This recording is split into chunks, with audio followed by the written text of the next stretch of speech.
பாடத்தை சுருக்கமாக தான் நடத்துறேன்ட்டேன், அதனால ஹைலைட் மட்டும் தான் சொல்ல முடியும். எது சார் பொய் அப்படின்ட்டா, தனு கரண புவன போகம் 4 பொய் தான். அப்ப எது மெய்? சிவம் ஒன்று தான் மெய். இந்த வேறுபாடை புரிஞ்சுக்கிட்டோம்னா ஆன்மாவுக்கு உயிர் வந்துருங்கிறார். எங்க வரணும்? புந்தியில் தோன்ற. இந்த பாட்டை பாருங்களேன். இந்த புத்தியில இந்த தெளிவு நமக்கு வந்துருச்சுன்னா போதுங்க. அப்படி வந்தா என்ன பண்ணுவோம்?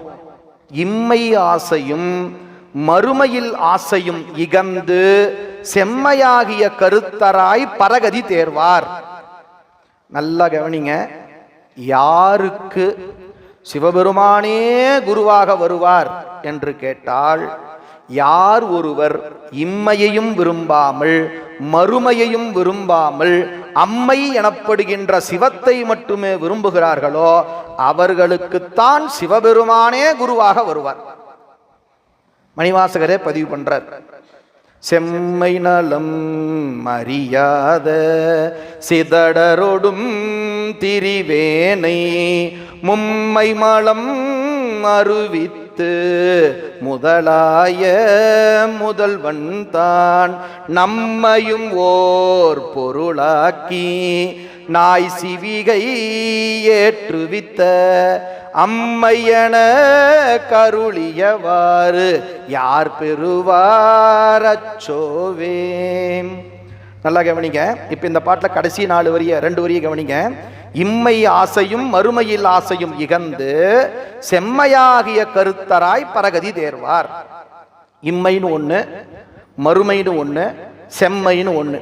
இந்த செம்மைக்கு இன்னொரு பேர் என்னன்னு கேட்டீங்கன்னா அம்மை. நீங்க மணிவாசகர் பாட்டில் சில பேர் என்ன நினைச்சிட்டு இருப்பீங்க?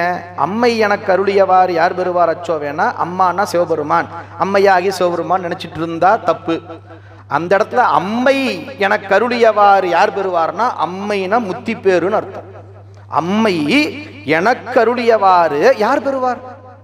ஏன்னா நான் எப்படி இருந்தேன்? செம்மை நலம் அறியாம இருந்தேன், மும்மை மலத்திலே மூழ்கி கிடந்தேன். என்ன போய் ஒரு ஆளாக ஆட்கொண்டு இறைவன் எனக்கு அம்மை கொடுத்தான். இந்த பாட்டு எங்கெங்க இருக்கு? அச்சோபதிகம். அச்சோபதிகம் எத்தனாவது பதிகங்க? 51வது பதிகம். இது எத்தனாவது பாட்டு தெரியுமா? Very good. யோசிங்க.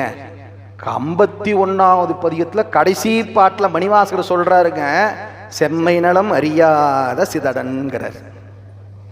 நாமெல்லாம் எப்ப சமய தீட்சை வாங்கினீங்க? நேத்தான் வாங்கினேன். என்ன மாதிரி யார் இருக்கிறா? நான் தீட்சை வாங்கிட்டேன் தெரியுமா அப்படின்னு நாம முதல் நாள் தீட்சை வாங்கின அன்னைக்கே நம்மளை நம்ம பெருமைப்பட்டுக்கிறோம். ஆனா மணிவாசக பெருமான் 32வது படிநிலையில் நிற்கிறார். இறைவன்